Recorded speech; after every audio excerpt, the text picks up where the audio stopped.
Walking along the rocky shorelines of Maine at dusk was supposed to be peaceful, but the landscape felt almost ancient. That evening, with the waves crashing and the gulls falling silent, I stumbled upon something I couldn't quite explain. The shoreline stretched ahead, but something about the fog that rolled in didn't feel natural. It clung to the rocks like it was watching me, waiting.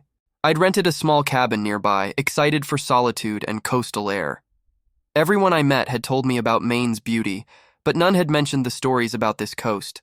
There, standing between the land and the vast, gray ocean, I felt exposed. My footsteps echoed strangely over the jagged stones as I walked further, each step blending with the rumbling tide. The silence felt too heavy, pressing on my ears. As the fog thickened, I noticed something sticking out of the sand near a crumbling cliff. Curiosity tugged at me, and I knelt to dig it out. A small, weathered locket covered in crusted sea salt. The locket was cold, almost icy, despite the warm summer air. I opened it, revealing an old photo, its ink smudged, barely showing a face. It looked like a young woman staring out toward the sea. A chill ran through me as I held the locket, the fog seeming to swirl closer. I decided to pocket it, telling myself I'd turn it in later, but as soon as it was in my hand, a strange shiver crept up my spine.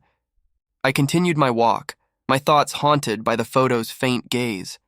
I'd barely gone 10 steps when I heard it, a faint voice whispering my name, carried on the wind. My head whipped around, but there was no one.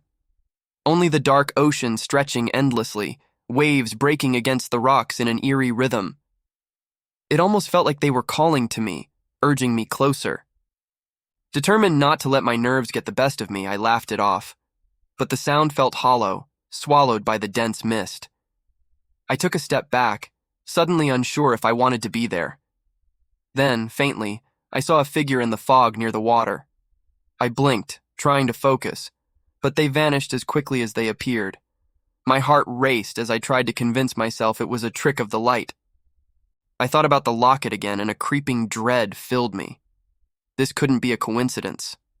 Still, something inside me insisted I keep walking, like the shore itself was pulling me forward. Just then, a flash of movement caught my eye, a shadow slipping between the rocks. This time, I was sure I hadn't imagined it. It looked like someone was watching me, hiding just out of view. I took a step toward the shadow, calling out, but only the waves answered. The fog seemed to swallow my voice as if I'd never made a sound. Every instinct told me to turn back, but my legs felt leaden. Suddenly, I heard footsteps behind me. Turning quickly, I found nothing but empty shore. But I couldn't shake the feeling of eyes boring into my back, watching every move I made. Heart pounding, I hurried down the shore, but the fog seemed to close in tighter. I looked down, and my hands were trembling. Clutched in my fist was the locket, colder than ever. The whispers grew louder, forming words I couldn't quite make out, almost like a chant. The rhythm matched the waves, each syllable resonating deep within me, like it was coming from the shore itself. I stumbled, nearly tripping over a jagged rock. When I looked up, I saw her, a woman, draped in white, her face pale as the mist. Her eyes locked onto mine, hollow and dark. She raised her hand, and I realized she was pointing at the locket. My breath caught as her lips moved, forming silent words, but the intent was clear. She wanted me to follow her into the water. I stepped back, but my feet wouldn't budge. It felt as though some unseen force was drawing me closer to the water's edge. The waves rose higher, crashing violently, yet the woman stood, unmoving, her gaze unwavering and fixed on the locket. With all my strength, I ripped the locket from my pocket and hurled it into the sea. The instant it hit the water, the fog lifted, and the woman vanished. The shoreline returned to normal, silent and empty, as if nothing had happened. But the image of her haunted gaze still lingers, and I know the Maine coast holds secrets it will never fully reveal.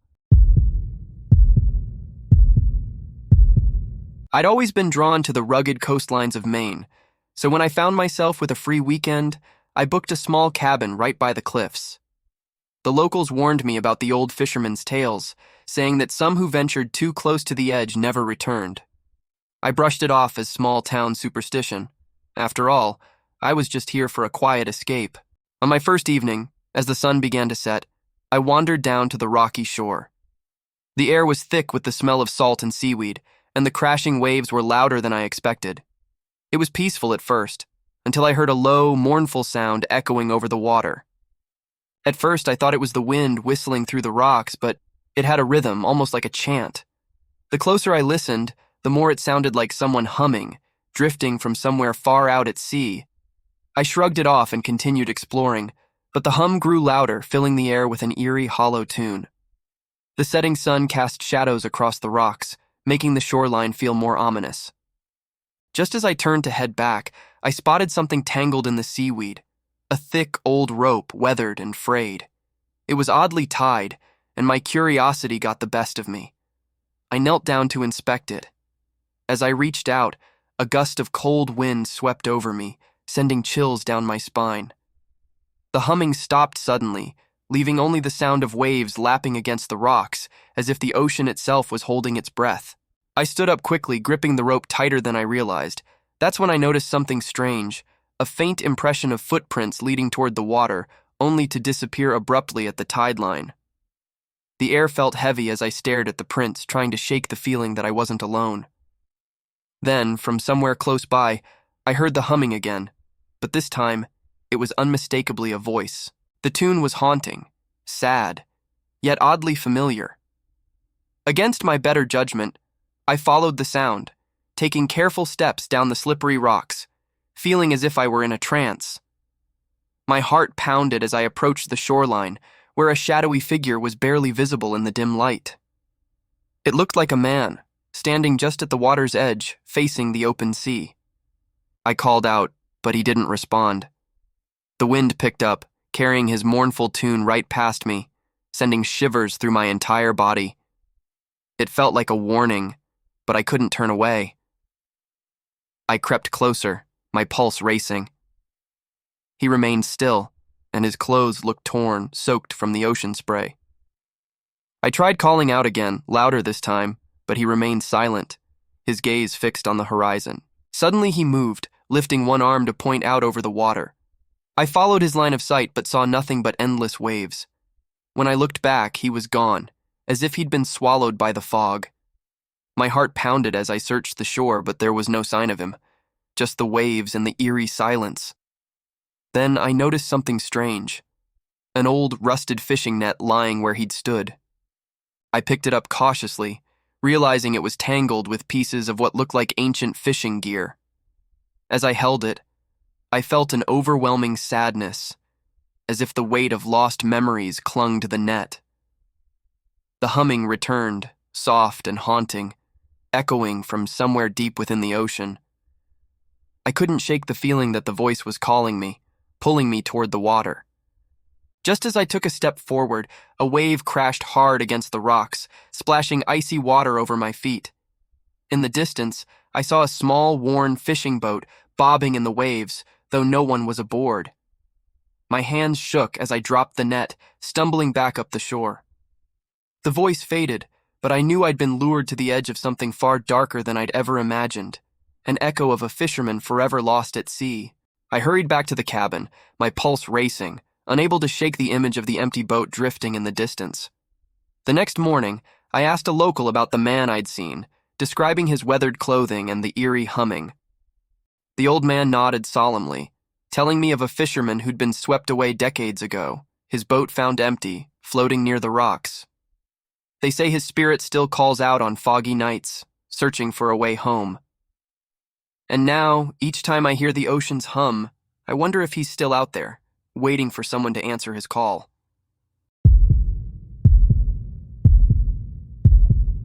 Dead Man's Cove wasn't on any tourist map of Maine, but the locals knew to avoid it. Rumors swirled around the place, stories of sailors lost to the rocks, of strange lights seen on foggy nights. I thought it was all folklore until I found myself stranded nearby one misty evening, forced to wait out the fog as darkness fell. Alone with the rising tide, I scanned the cove, and that's when I saw a dim light flickering over the water. The light bobbed up and down, drifting closer from the shadows. It looked like an old lantern, swaying back and forth, casting eerie golden glows across the rocks. At first, I thought it was a boater signaling for help, but something felt wrong. The light seemed to move with purpose, as if it were searching for someone. I called out, hoping someone would answer. But only the waves replied, crashing louder as the fog grew thicker. The lantern drifted closer, its glow too steady to be natural, almost hypnotic. As I watched, I felt an odd compulsion to approach it, my legs moving without my permission. I took a few hesitant steps toward the water, my eyes fixed on that eerie light. Suddenly, a chilling thought struck me. There were no boats allowed this close to Dead Man's Cove, and yet the lantern bobbed as if carried by an invisible hand, unwavering in its path. I tried to turn back, but my feet felt rooted to the ground, pulled by an unseen force. The lantern's glow intensified, casting long shadows that danced over the rocks. Just then I spotted something in the water, a hand, pale and thin, reaching up from beneath the waves, as if grasping for the lantern. I froze, unable to look away. The hand vanished just as quickly as it appeared, leaving nothing but ripples in the eerie light floating closer. I felt the hairs on my neck stand up, the cold settling deep into my bones. Heart pounding, I forced myself to take a step back, but the light followed, swaying back and forth like it was beckoning me. I could swear I heard faint whispers beneath the waves. I watched in horror as another hand appeared, then another, grasping and clawing at the lantern, each one vanishing into the water as the light slipped just out of reach. The whispers grew louder, forming words I couldn't quite understand. The air grew colder, and I felt a strange pull toward the water, as if the voices were calling just for me. I shut my eyes, but the images lingered. The pale hands, the lantern, the cold water lapping at the shore. I wanted to turn and run, but something held me in place, some ancient, unseen force. When I opened my eyes, the lantern was closer than ever, its light blinding. Through the fog, I caught a glimpse of a figure standing just beneath the waves, staring at me with hollow eyes. My heart raced as I recognized the figure, a drowned sailor, his face ghostly pale, his clothes torn and waterlogged, his hand extended toward me as if pleading for help. He opened his mouth, but no sound came out. Only the whispers continued, rising in intensity, drowning out the sound of the waves.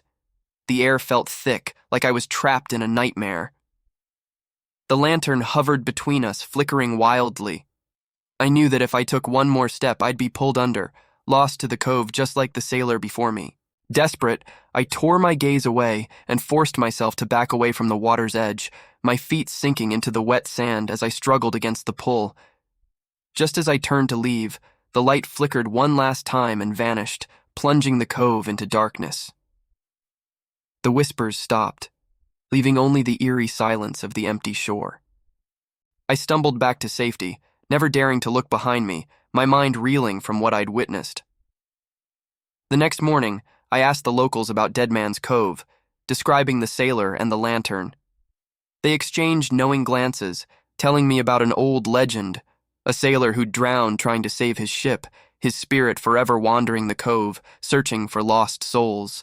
They say that if you see his lantern and follow it, you'll vanish into the sea, forever bound to the cove. Now, whenever I close my eyes, I see that dim light flickering on the edge of the shore, waiting for someone foolish enough to follow it.